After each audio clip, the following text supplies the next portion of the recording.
I wonder if you know, you've had contact with politicians before, and indeed I understand with officials within the American administration.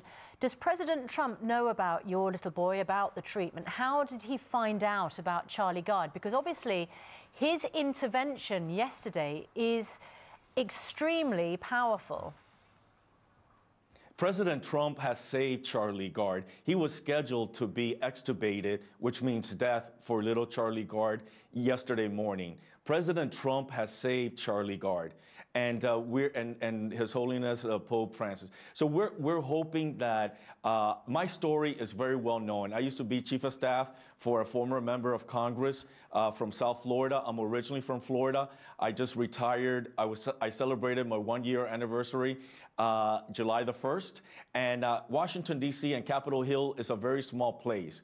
And I know a lot of my former colleagues are now part of the administration. We're all linked in social media. I have over 5,000 connections in LinkedIn and throughout all social media. I have been constantly putting up the status of my son and Charlie Gard on social media. I went to London to visit with Charlie Gard and with his parents, and we're connected, even though we're separated in London and in here in the Washington, D.C. area, but our hearts are connected. We are one family, okay, and that's why I am working to help Charlie Gard. Just stay with us for a moment. I want to bring in Hilary Jones. Hilary, we talked about this before, and you were very against, really, trying to prolong Charlie Gard's life. But now we've got the President of the United States, you've got the Pope, all intervening in this case now. And there is a father. Now, it's important to state that his son, Art's son,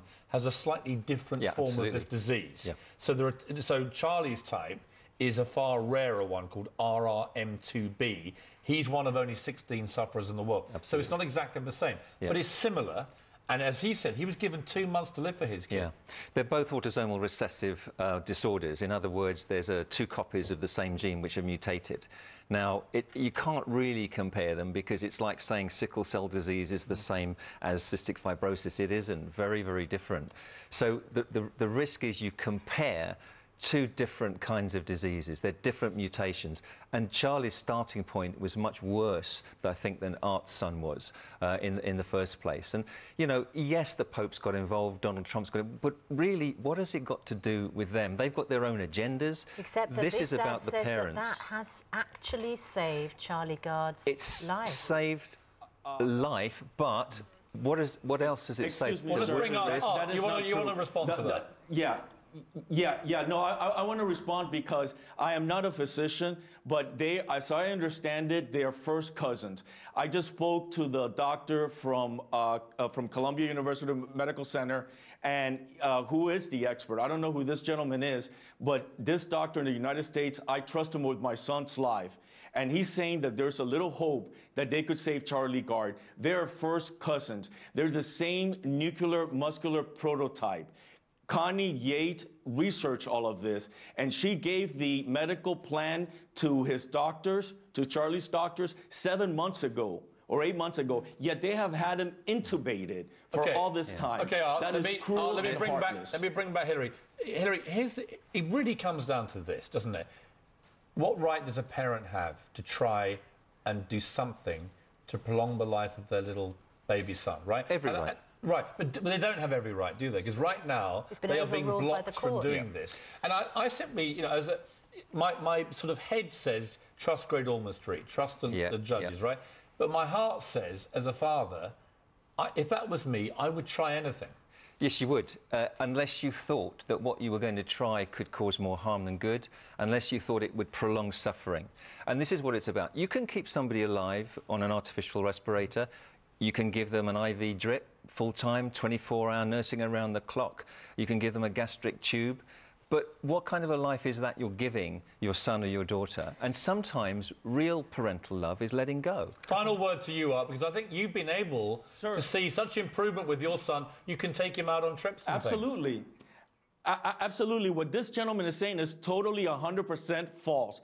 My son has been on a ventilator for 5 years. He's getting stronger. When he got home 4 years ago, he couldn't move anything, only his eyes. Now he could move his hands, he could move his feet, he could move his fingers. He's a happy boy. Sir, you are totally 100% wrong. Charlie Gard is a human being, and he deserves the opportunity to live. Yes, and but his do you parents know the full details of his case as the Great Ormond Street doctors do? That is not true. There is gene therapy, and with the gene therapy is going to be a cure. What right do you have to play God and say that this boy is not going to get stronger? This is the accusation Shame against on you. the doctors. This is not right.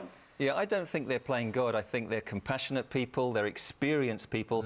They know Charlie's case better than anybody, and they don't take the decision to switch off life support unless they feel there's good reason. There's a consensus of opinion there. They're well trusted. They know the case, and they know that there are variants between different disorders. Charlie's case, as I understand it, was much more severe than Art's son was in the first place. Art, Espen, thank you both very much indeed. I mean, who can blame a parent? Who can blame a parent who especially would after that interview where to do everything? If you're one of the Gard parents, you're listening to that, listening to Art, and you're thinking, I want Give him that a chance. Yeah. Yep.